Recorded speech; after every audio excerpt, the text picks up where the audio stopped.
The restaurant was all glass and reflections, a place where people went to see themselves looking expensive. Candles floated in little bowls, like miniature shipwrecks. Her friends had chosen it for the view. She said yes for the lighting. I had ironed a shirt I never wear, and counted out cash because the card machine had embarrassed me once in this neighborhood. When the server poured champagne, I kept my smile steady and my elbows off the linen. Mara stood before the cake like a director at last rehearsal, hand on the slim neck of her flute. Sequins chased the line of her dress when she raised her arm. "To my 30s, she said, and faces tilted toward her like flowers toward sun. "To less clutter. Less noise. Laughter, the agreeable kind." She glanced at me then, not long enough for anyone to notice, long enough for me to feel measured. "And to the perfect gift," she went on. "A clean year." She paused, watched the bubbles climb, and added, light as powder, "If I could ask for anything, I'd want distraction to disappear. I'd want him to disappear." The word landed without a thud. It was soft, like a pillow over a mouth. Someone hooped. Someone said, "Yes, Queen." The server sparked a candle. I saw the flame flick in her eyes, and not catch. I waited for the punch line, the tug of her mouth that meant I was supposed to be in on it. It didn't come. She sipped, unsmiling. The room kept being a room. Cutlery went on clinking, traffic hissed by the window, the cake exhaled sugar into the air. I looked down at my hands to make sure they were still mine. They were. Older than I remember. "Alex?" she said, not a question, just my name as an inventory item, checked and set aside. She angled her body to the crowd and let them fold her in. I was moving around objects. I put the napkin on my plate like I had learned somewhere that a polite man should. My chair scraped softly. Keys. Wallet. No jacket. It was warm enough to pretend I wouldn't need one. The hallway to the restroom split away from the main dining room and, for a second, the music dimmed and I could hear my pulse counting something I had failed to balance. On the host stand, a glass bowl of matches.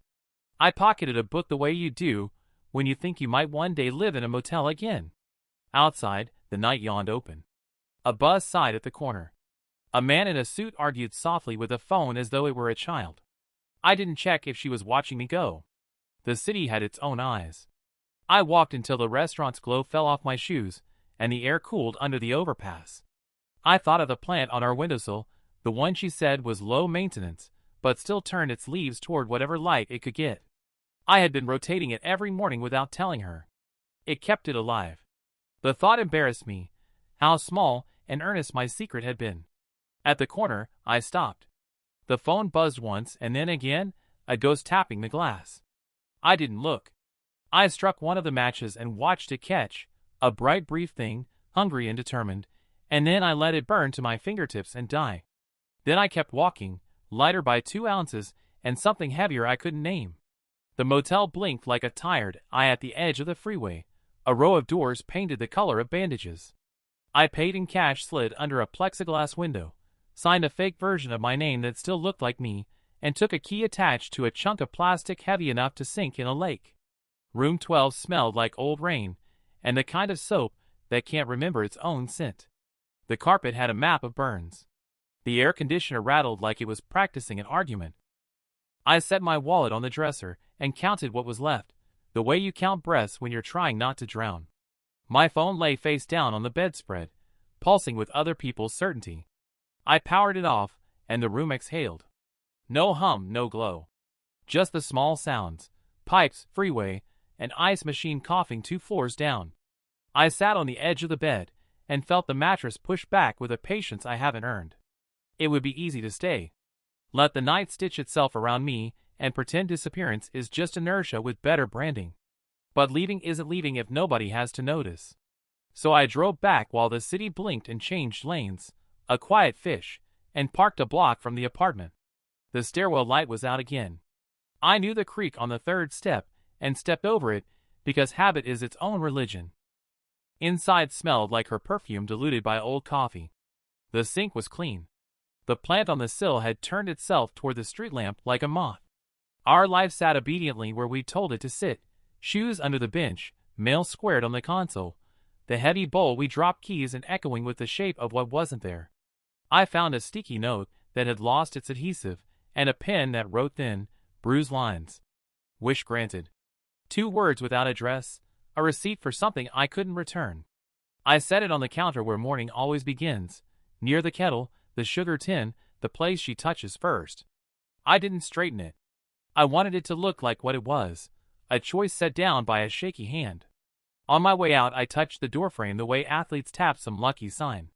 Not superstition, just a tally mark. In the hallway I heard a neighbor's TV murmuring about weather we never get.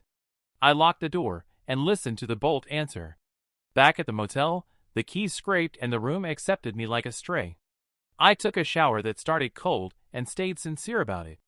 I put my clothes over the chair, lined up my socks like small, obedient boats, and lay on the bed with my shoes off and my future unplugged. The freeway washed past in a steady hush, an ocean for landlocked men.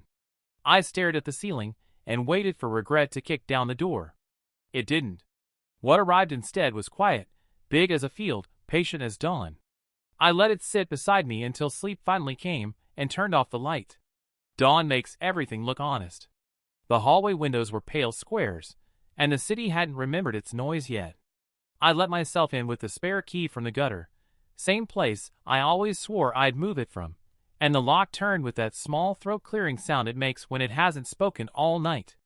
The apartment smelled like cardboard and lemon cleaner. Our life had been sorted into brown boxes that were half-mouthed, flaps open like tired birds. Black marker bled words I recognized: kitchen, books, bath, but the handwriting had changed. Sharper. Determined. The plant was gone, or maybe it had been promoted to someone else's window. The key bowl sat empty on the console, its little echo becoming a memory. I stood in the living room and counted omissions. The framed print from the street market in Lisbon had disappeared, leaving a rectangle of cleaner paint. 2 of the dining chairs were pushed against the wall, as if timeout could reform furniture. On the coffee table, a coaster ring like a lunar phase refused to wipe away. The couch had a dent shaped like last winter. Essentials, I reminded myself. Don't linger. I pulled a duffel from the coat closet and fed it the small, obedient things. Socks, 2 shirts, the razor with the nicked handle, the only sweater that didn't negotiate with my skin.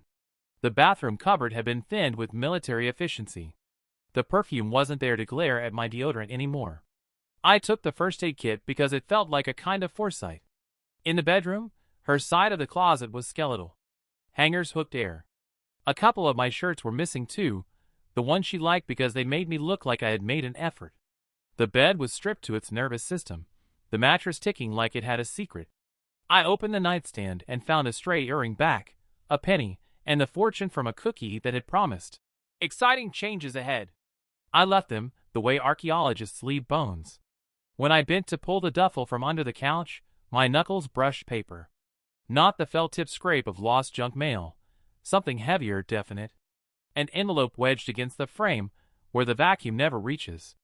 No name, no return address, no flourish. I pinched a corner and slid it out, dust clinging to my fingers like pollen. The flap wasn't sealed. The kind of thing that wants to be opened by whoever has the nerve.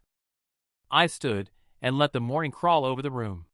Through the window, the building across the alley yawned its blinds. My chest did that little elevator drop it does when the ground decides it isn't married to you. I thought about leaving it where I found it, letting whatever story it carried go on without me. Then I thought about how many decisions I deferred to keep the peace with a storm, and how peace had never once kept me. I opened it carefully, like it might bruise. Inside were clean copies of something legal, language with sharp edges, and a glossy photo that didn't belong to our life. I didn't read them yet. I slid everything back into its paper house, put the envelope into the duffel beneath the socks, and zipped the mouth shut. On my way out, I clicked off the breaker to the living room lights, a reflex from late electric bills years ago. The place cooled by 1 quiet degree. The door closed behind me with that soft apology sound it makes, and the hallway took me back like I'd only stepped out for milk. Outside, the city finally remembered to breathe. I walked toward it, a bag on my shoulder and a sealed weather system tucked beneath cotton, ready to change the forecast. The year didn't break all at once. It unstitched in quiet places. At first, it was late nights that smelled like printer toner and triumph. Mara came home with eyes lit the way screens are, talking in clean verbs. Closed, landed, led. She set her laptop on the table like a trophy and ate standing up, one heel still on, phone buzzing against the wood like a trapped insect. I learned the names of clients I'd never meet and the acronyms that replaced weather in our conversations. "It's happening," she'd say, and it was. The city liked her. It rearranged itself to clear a path. My company was supposed to be something too. 3 friends, a shared slide deck, a sentence we practiced in mirrors. "We're building a platform that..." The rest of the sentence kept coughing. Demos froze. A pilot dried up with the kind of email that calls you, promising, and means no. Investors nodded politely like ushers and showed us the exit with language about timing. I kept telling myself that timing is just a story clocks used to feel important. We adjusted. She needed quiet in the mornings, so I made breakfasts you could eat without looking, toast cut in half, eggs with a run held just at the edge. When she started running for real, I stretched her calves like I was untying knots the day had left. When her hairdresser canceled, I drove her across town between calls. I learned her coffee order in all the winter dialects. The plant did well by the window. I rotated it. Her friends multiplied and upgraded around her. Sharp women with sharper shoes, men with watches that announced their plain statuses before their mouths did. They were funny, I'll give them that, and mostly kind to my face, which is a form of kindness. At a rooftop thing, someone asked what I did, and I said it without clearing my throat. "Startup." The word hovered a second too light. "Still?" she said, not cruel, just surprised the way you're surprised a song is still on repeat. Later, when I went for more ice, I heard the laugh they make when they mean nothing by it. "Dead weight," someone said, soft as lint. It wasn't even aimed like a dart. More like a label that had already found its shelf. I tried harder in ways you can't invoice. Groceries appeared before the list was written. The laundry learned her shirts from mine by touch. I edited her keynote until the sentences sat straight. She practiced in front of me, and I clapped at the right places. When she won an award shaped like a question mark, I held her coat and said I was proud, and I was. Pride can exist beside hunger. They don't cancel each other out. The apartment drifted asymmetrical. Her shoes colonized the entry. My desk became a landing strip for takeout menus and unopened mail. Nights, she fell asleep with the glow still on her face. I lay beside her counting versions of the pitch we would finally get right, shrinking myself to fit the margins she had left. If she noticed, she didn't say. If I spoke, it was to smooth the air. In the mirror, I watched my shoulders make room. I told myself that love is a slope you lean into, not realizing that sometimes leaning becomes kneeling, and kneeling looks a lot like the floor from far away. I took the envelope back to the motel like contraband. Room 12 received it without comment, same rattle in the vent, same sag in the mattress. I sat on the edge of the bed and held the paper the way you hold a bird you're not sure is alive. No name on the front, no return address. Just a blank face that knew too much. Inside, the first sheet was legal, photocopy gray, margins crowded with language that treats feeling like a rounding error. My name and hers at the top, small and official. Addendum to a prenuptial agreement I remembered skimming on a couch years ago, while pizza cooled on the box lid. Back then it had felt responsible, like buying a fire extinguisher you'll never use. This one was newer. It made adjustments in the careful tone of people who never raised their voices. It talked about separate property as if the phrase were a prayer, and about contingency as though love were a storm you track on radar. There was a signature line with my name printed under it, a small rectangle of white waiting for a pen that never touched it. The date at the bottom was from winter, the month we learned the heater rattled unless you kicked it in exactly the right place. I tried to remember the conversation we hadn't had. Maybe she had brought it up while I was stirring a pot, or in the pause between two meetings, or in the language of size that passed for logistics. Or maybe she decided it was easier to file copies than ask questions of a man already shrinking to fit.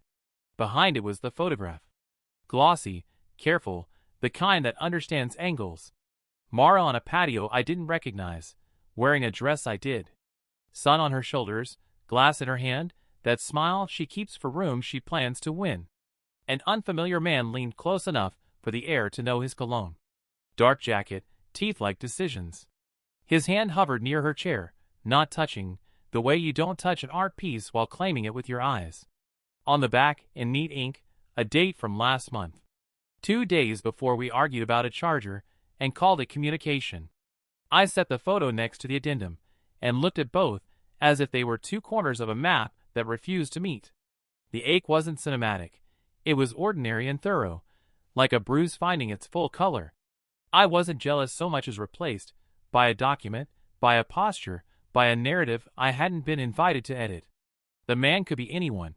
Consultant, friend, the kind of professional who helps you rebrand the parts of your life that don't photograph well. The addendum named him without using his name. Contingency. Partition. Yours and mine, rewritten as his and hers and not ours. I slid the papers back together, edges aligned, the way you tuck a sheet under a mattress until it stops trying to escape. I thought about the note on our counter. 2 words, all exit, no furniture. Wish granted. Maybe this envelope had been the wish before the wish, the rehearsal. Maybe she had been rehearsing for months. Outside, a truck groaned past, and the headlight leaked through the blinds, striping the room. I turned off the lamp and lay back, the plastic key heavy in my pocket, the future lighter than it should be. I didn't know what the photo meant beyond the obvious. I only knew the date lined up with a feeling I'd had, a small cold draft in a closed room. Now the room had a door. I could see the hallway beyond it. Night in room 12 has its own blue. It comes from the motel sign, leaking through the blinds, and from my phone when I break my promise and wake it. I tell myself I'm only checking the time, but time wears lipstick and a filter and lives on her profile now. The screen blooms with other people's certainty. There she is, cake like a small planet, sparklers turning gravity into sequins. Her friends tilt toward her glow. Someone's jawline, someone's wristwatch, someone's Prosecco pretending to be champagne. I can almost smell the sugar through glass. She looks finished. Not happy in the soft way I remember from mornings, but lacquered and complete. The caption sits under the thumbnail version of her smile. Clean slates are the best gifts. A confetti emoji. A white square. It reads like it was workshopped in a room where the walls say, ideation. Comments braid themselves beneath, yes. Knew you do it. Proud? About time, babe. A fire icon, a rocket, a broom sweeping nothing. A friend I've only met twice writes, welcome to phase 2. Another adds, Leo was right, rip the band-aid. The name hits like a spoon on a glass. Leo. I scroll. A boomerang of her turning, dress catching light like fish scales. Another photo, group shot, her in the middle, the man from the patio half cropped at the edge, like fate forgot to frame him. His hand is where it was in the other picture, almost touching. The algorithm serves me a video of a toast. I don't press sound. I've heard enough versions of our story dubbed by other mouths. I try to be a citizen of the quiet.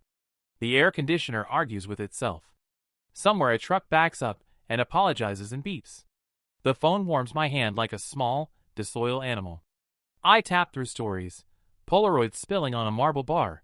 A napkin with her lipstick, someone typing. New era. Another friend adds. Detox complete. Their slang makes me feel like a stain that finally came out. I scroll back to the caption.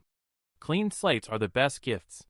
It's a kind of mercy, if you squint, the way a surgeon calls an amputation a save. I picture the note on our counter, its edges curling like it wants to speak. Wish granted. 2 words that cost less than the cake. In a tagged shot, she's blowing out candles with a joke face I haven't earned in months, cheeks puffed, eyes shut tight, as if wishing could be industrialized. The comments turn soft at the edges. You okay? Proud of you. Let me know how to support. One says, the plan worked. Another, no contact is self-care. I think of the envelope under the couch, the language that made love into line items, and I understand what plan means without needing the deck. Sever, position, relaunch. I'm not a villain. I'm a plot device. It's flattering, in a way, to have been part of a campaign. I put the phone face down, like a priest closing a book. The room deepens by a shade. In the silence, I hear the ghost of a conversation we never had, her asking for space without asking, me granting it by existing smaller. Maybe this is what clean looks like. No fingerprints, no smudges, just the shine of a surface no one touches. I turn the phone off and let the blue drain out of my hands. Outside, a siren draws a red line on the ceiling and vanishes. I lie back and practice being a slate, not clean yet, but emptying, the way a shore empties between tides. Somewhere, a camera goes off, and a room applauds a wish they can measure. In here, the only plan is to breathe until the dark believes me. Priya's building smells like cumin and rain when it's trying to be polite. She buzzes me up before I finish saying my name, and the door hits my palm like it's grateful to be useful. Her apartment is the opposite of mine. Plants with names, books stacked by height, a couch that forgives whoever collapses on it. I drop the duffel by the shoe rack. She looks at me the way nurses look at charts. Not unkind, not fooled. "You hungry?" she asks, already pouring tea. Steam goes to the window, turns the city into a watercolor. "I'm fine," I say, meaning I'm empty. She presses a mug into my hands anyway. Cardamom, sugar, milk, the kind of sweetness that belongs to mornings that still believe in themselves. I sit. The couch catches me. My body remembers what soft is. "I saw the posts," she says, not exactly a question, more like a weather report. "And I need to tell you something before it finds another way to arrive." I nod because I don't trust words not to spill. "She called me last month," Priya says, voice low, like the walls my gossip. "Twice. First, it was wedding law trivia, prenups, addendums, community property. The kind of questions people ask when they're less curious than ready. Then she asked about your accounts, the joint one, the car title. I told her to talk to a lawyer, not a friend." She lifts a shoulder, lets it fall. "She said she was just planning responsibly. It didn't feel like planning. It felt like staging." The tea warms a place my jacket can't reach. "You didn't tell me. I wanted to. But it had that smell of not my secret, and I was waiting for the right moment." She studies my face. "This isn't that moment either, but here we are." We are. The room hums with the refrigerator, with her upstairs neighbor's bad timing on a treadmill, with the part of me that kept believing the plant moved toward the light because I helped. "Protect yourself," she says, practical as thread. "Freeze the joint card. Move your savings. Change the passwords you still use from college. And breathe. Do that one between the others." I look at her bookshelf until the spines stop being titles and turn back into color. "I left a note," I admit. 2 words. "Petty as a fortune cookie." "Not petty," she says. "Clean. Cleaner than what was coming for you." We sort the small logistics like beads. Where to sleep, here, how long, as needed, what to tell anyone who asks, nothing, or the truth in smaller pieces. She gives me a blanket that smells like laundry done right and a pillow that remembers heads that quit for a while and came back. When she turns off the main light, the plants become silhouettes, soft hands guarding a room. I lie on the couch and watch the rectangle of city in her window. Somewhere, someone's music is a little too loud. Somewhere, a washing machine dances out of position. In here, the tea cools to a polite silence on the table. Before she goes to her room, Priya pauses at the hallway. "You're not a slate," she says. "You're a person. Let the breathing remind you which." Alone I try. In through the nose, like a trick I used to know, out through the mouth until the room expands by an inch. The couch holds. The night does its endless job. I close my eyes and guard the small fact that I am still here. The lawyer's office was a rectangle of calm pretending to be oak. Diplomas like framed permissions, a plant that didn't need anyone's help to find the light. I sat on a chair that didn't squeak and told a stranger the small humiliations of my life in the grammar of facts. He listened with the patience of a clock. When I mentioned the addendum, he held out a palm, and I slid the photocopy across his desk like a confession. "No signatures," he said, tapping the blank line under my printed name. "It's an idea, not an agreement." He explained community property with a pen, boxes, and arrows, the math of togetherness as defined by people who never saw our kitchen. The pen hovered over the joint account. "This is the soft spot. If it's shared, it's shareable. If anyone is motivated, it can become empty by dinner time." I felt the floor tilt a degree. "So I'm safer than I thought," I said. "And more exposed than you want," he answered. "Today matters." He didn't push outcomes. He didn't ask about love. He slid a list toward me, short, practical, all verbs. Freeze. Move. Document. He said the word breathing without making it sound like yoga. I left with a folder and the clean ache of clarity. The hallway smelled like new carpet and someone else's coffee.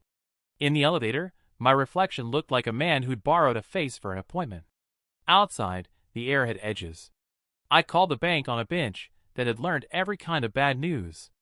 A voice cheerful enough to be fictional led me through security questions I could answer on no sleep. I froze the joint card. I moved my savings to an account with my name alone. I changed passwords I'd been hauling around since college, said little goodbye notes to habits that had outlived their usefulness. Back at Priya's, I spread the folder on her kitchen table like a map and started the inventory. Itemized felt like a word for detectives and receipts, but it steadied me. I walked our apartment in my head the way I used to pace it in the dark. Left at the door, shoes in a line, the print from Lisbon, gone, couch with the left cushion that sinks, the chipped blue bowl, the wedding china we never stopped saving, the speakers I loved more than I should, the plant, missing, the blender with a lid that refuses dignity. I wrote it all down, room by room, small to large, each object suddenly loud with memory. The pen dug a little trench in the paper where it repeated her name and mine. Priya came home and set a hand on my shoulder without commentary. I kept going. Serial numbers when I had them, descriptions when I didn't. The list made a soft rasping sound under the pen, like breathing. When I finished, the light outside had tilted toward evening. I took photos of the list like it could fly away. I backed up the photos to a place only I could enter. The lawyer's folder slid shut with a polite click. Somewhere in the building, a kid laughed at a joke I hope was dumb. My phone lay face down and quiet. In the silence that followed doing the next right thing, I felt something I hadn't felt in months. Weight redistributing, balance returning in small, measurable units. Not victory. Not even safety. Just the sense that if the ground moved again, I would feel it in time to bend my knees. Priya knew a guy who knew the internet the way locksmiths know doors. She texted him the photo with a sentence that didn't invite questions, and we waited while her kettle clicked like a patient metronome. 10 minutes passed, then a link, then 3. She turned the phone so I could see. The man's face unfolded into search results, a neat grid of certainty. Leo Vance. The name sounded like a car that promises you'll never be late again. Headshots with background gradients, panel photos where he held a microphone like a surgeon holds a scalpel. Brand architect, the bio said. Narrative strategist, reputation engineer. He consulted the way weather consults crops, arrive, rearrange, leave people calling it fate.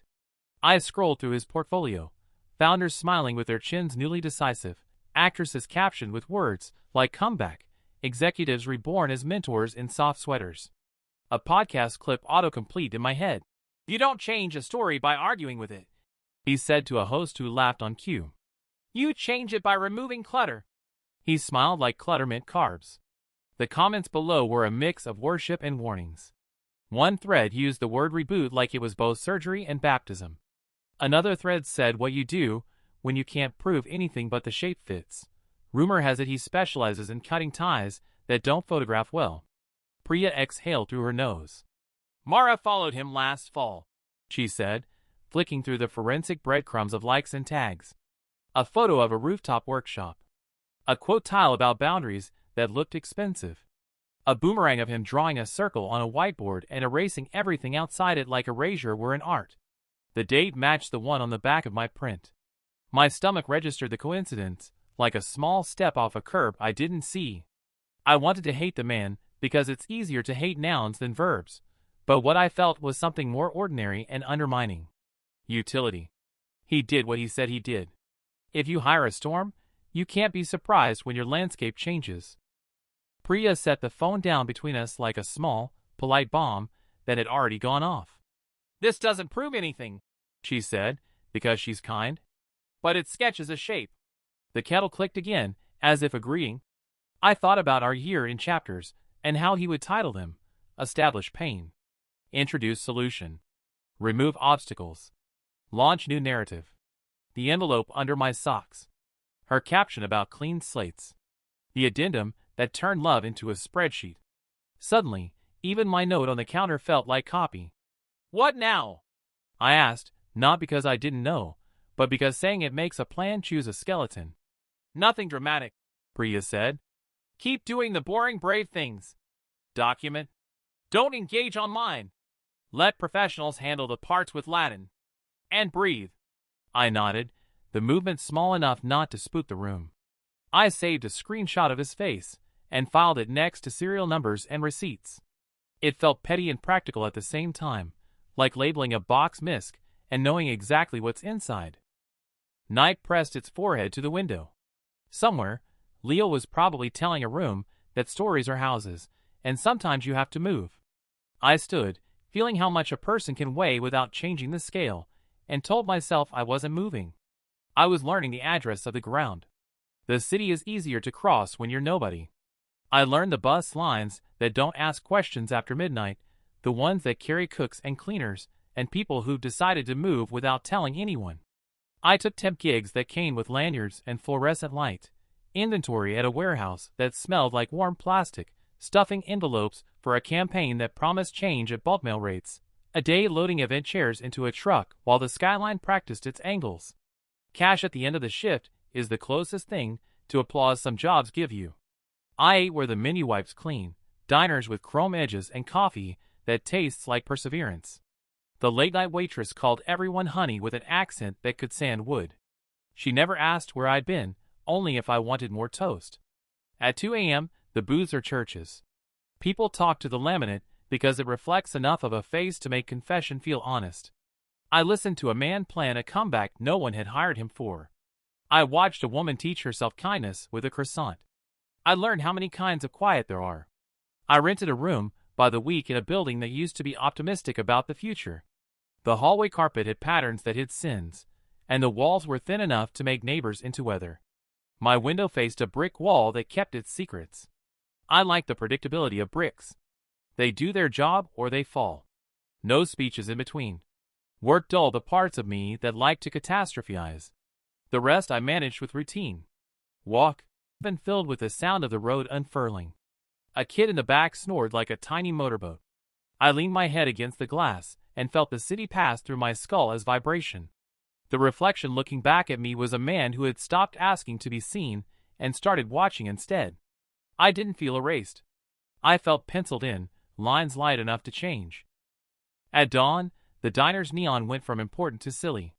The waitress poured me one last cup and said, "You look better." It wasn't a compliment so much as a measurement. I left cash under the mug and stepped into a morning that didn't need a plan. The air was mild. The street smelled like bread. Somewhere, a storm was deciding who it wanted to be next. I walked the other way. The email arrived with a subject line that pretended to be furniture, deck.pdf. Priya texted a minute later, no preface, just 3 words that felt like a hand on my sleeve, brace yourself. I opened it at her kitchen table, while the morning light made small arguments with the blinds. The file bloomed into slides that smelled like cologne and certainty. Brand colors. Triangles. Words that wear shoes indoors. Phoenix narrative, the cover said, as if myths could be trademarked. A low-res sunrise behind typography that wanted to be a commandment.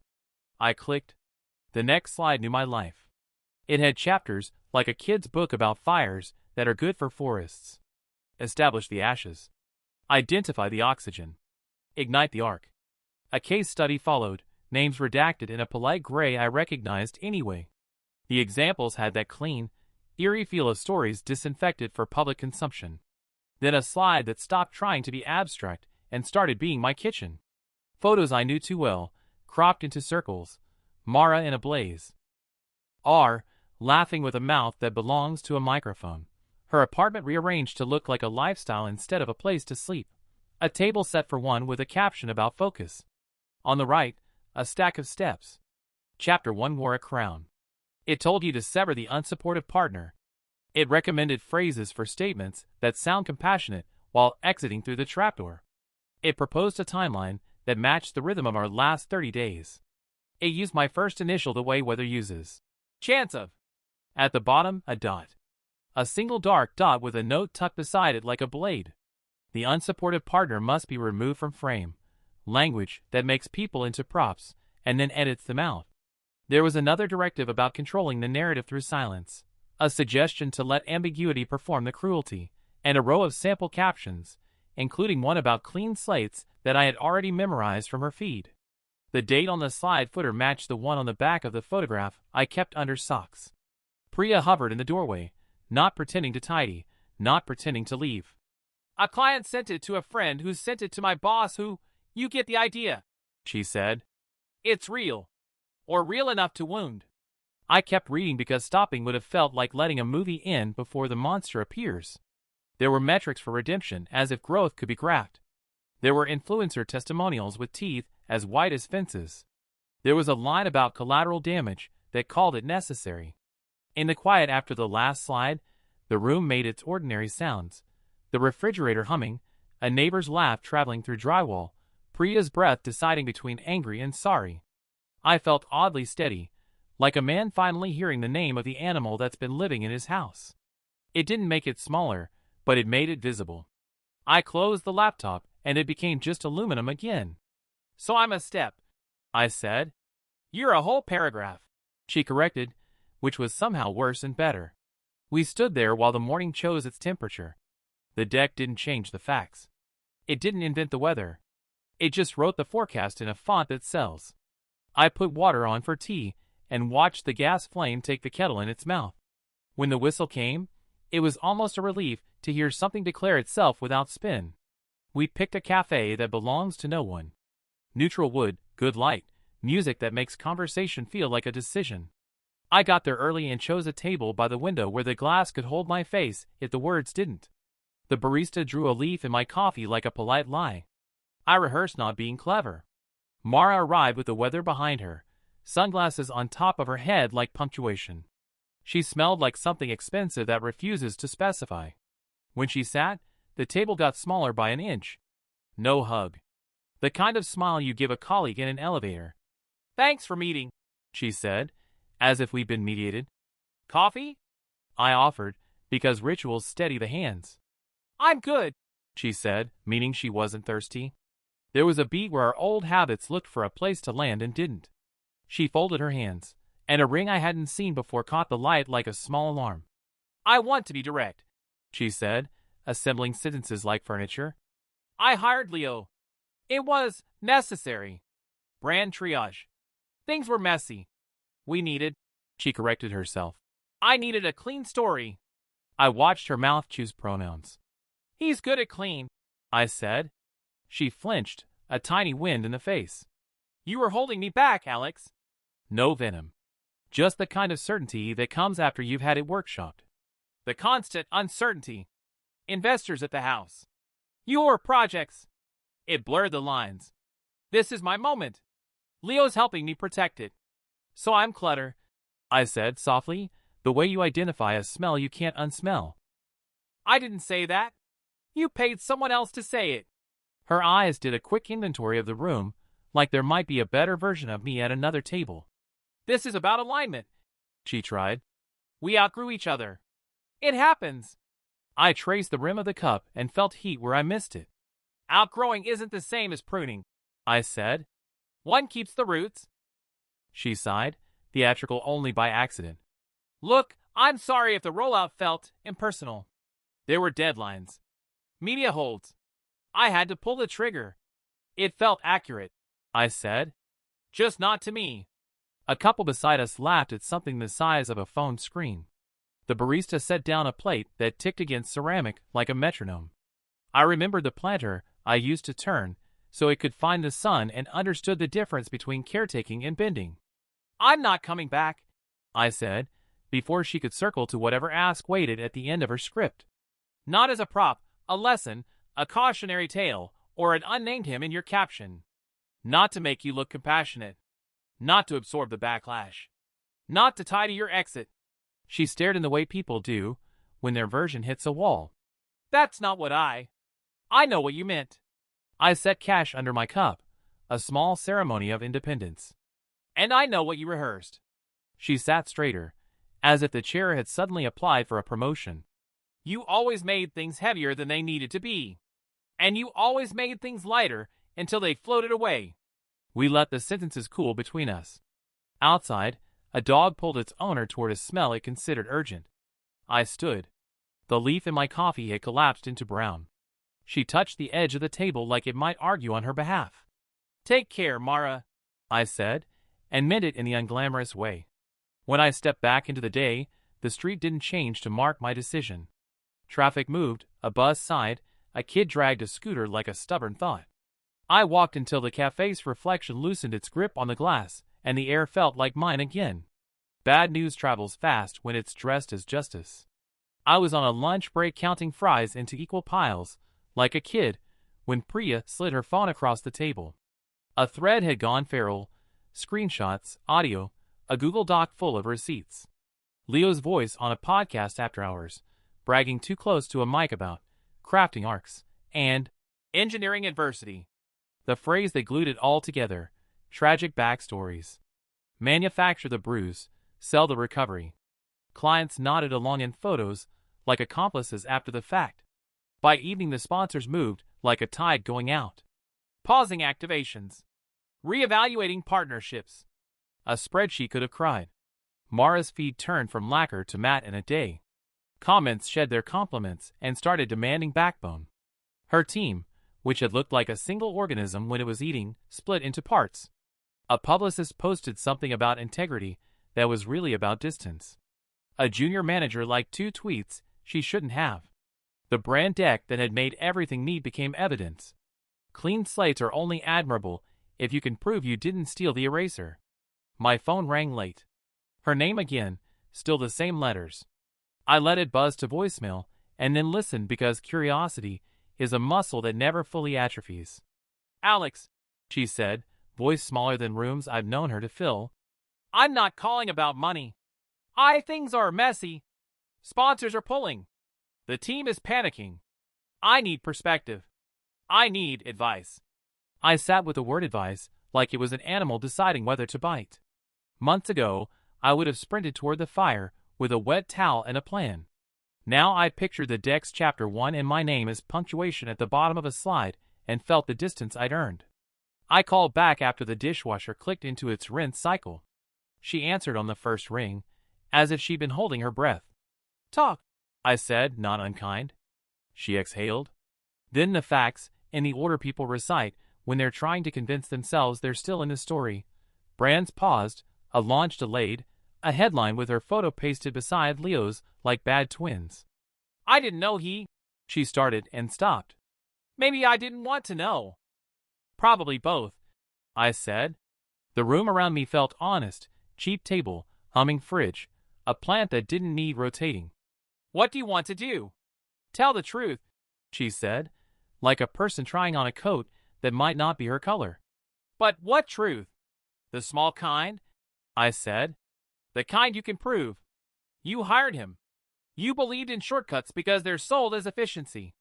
You used language that made people into furniture. Say that. Don't mention me. Don't ask the internet for forgiveness. Ask the people you cut around for their time. And then shut up and do the work you skipped." Silence. Then the sound of someone writing without paper. "Will that fix it?" "No. It will make broken accurate instead of branded." She was quiet long enough for me to hear her house breathe. "Why are you helping me?" "Because you're a person," I said. "And because advice isn't the same as returning." A soft laugh escaped her, surprised to find itself alive. "You always did make things heavier. Weight keeps objects from floating away." "Thank you," she said, without polish. After we hung up, I washed my plate and let it air dry like a small act of faith. Online, the thread kept multiplying heads. Off-screen, a woman I used to orbit was learning how gravity actually works. I turned off my phone, and the room settled into a shape that could hold me, no narrative required. Outside, traffic stitched itself back together. Inside, the quiet, mine, didn't need a caption. I wrote her statement at Priya's table with the window cracked and the city trying out its afternoon voice. No lawyer phrasing, no hero verbs, just sentences that could stand up in daylight. I started with the part people forget, names. I left mine out. She asked once, gently, if acknowledging me might contextualize. I said context is just a way of pulling someone back into a room they left. She didn't ask again. We built the thing like a small bridge. Short spans, honest weight. I typed. I hired someone to simplify my story. In doing so, I simplified people. That's on me. I believed in shortcuts because they looked like efficiency. That's on me. I hurt people by treating them as narrative problems to solve. That's on me. 3 lines, same spine, no elbows thrown. I cut every sentence that tried to explain the weather. I cut the adjectives that sweat. We left promises in the drawer. Instead, what she'd do next without applause, pay the junior staff she'd burned through, privately speak to the people she'd edited out, step back from launches and into work that doesn't trend. I should apologize to, she began, and I raised a hand. Not should, I said. Will. And not to the internet. To the names in your phone. She nodded, the movement small and human. Do I say I didn't know?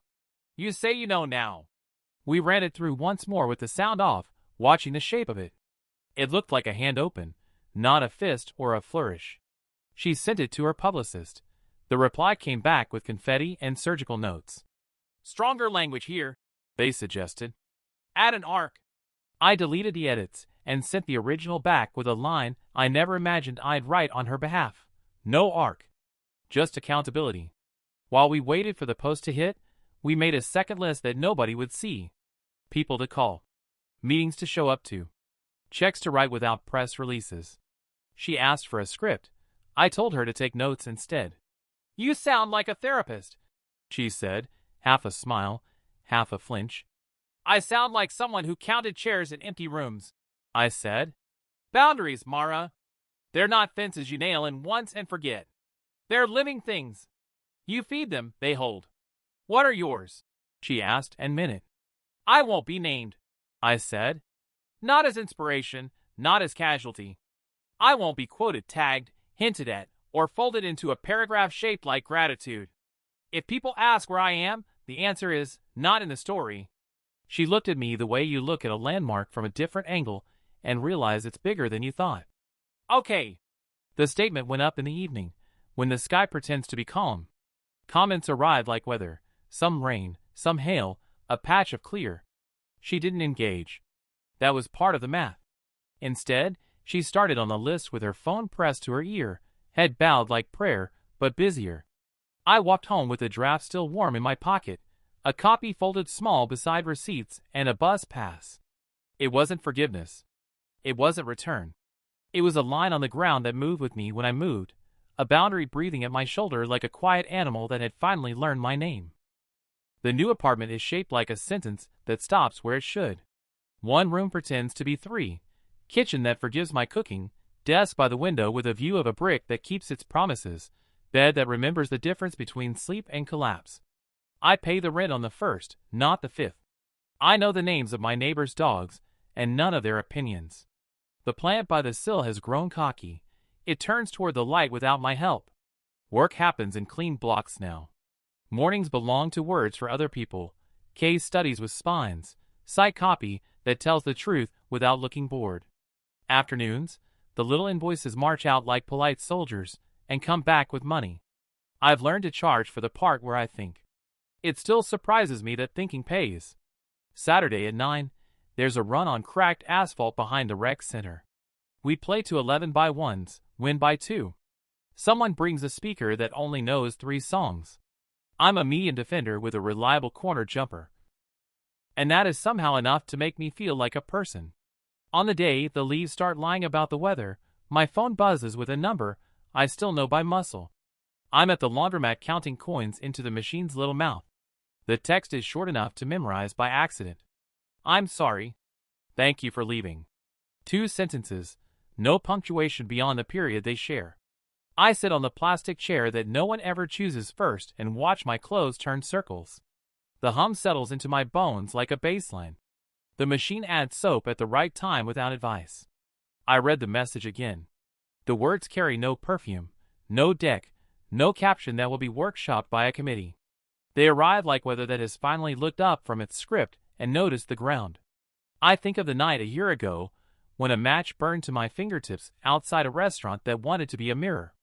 I think of the couch with the envelope underneath, the motel air conditioner rehearsing its arguments, the buses that taught me the city's tired routes.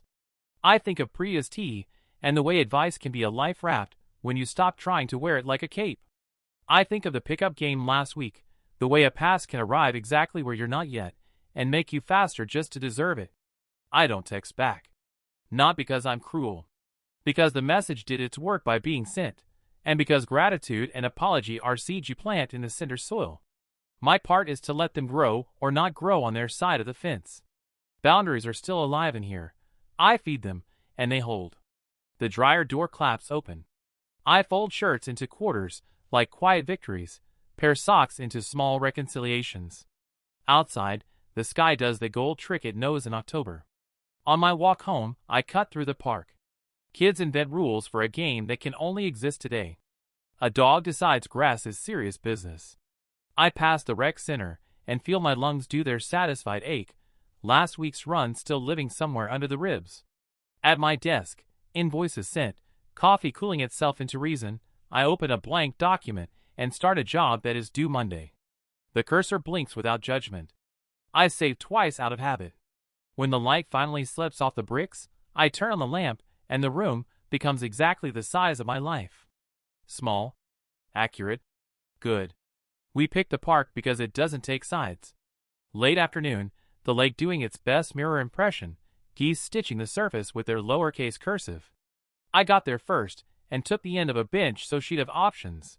A kid nearby tried to make a kite believe in wind. It kept arguing and then agreeing. Mara walked up with both hands around a paper cup, like she'd been keeping it calm. No hug. A nod that said let's not pretend we don't already know most of the words. We sat with a polite inch between us, strangers exactly to scale. I'm not here for an ending, she said, eyes on the water. Or a beginning.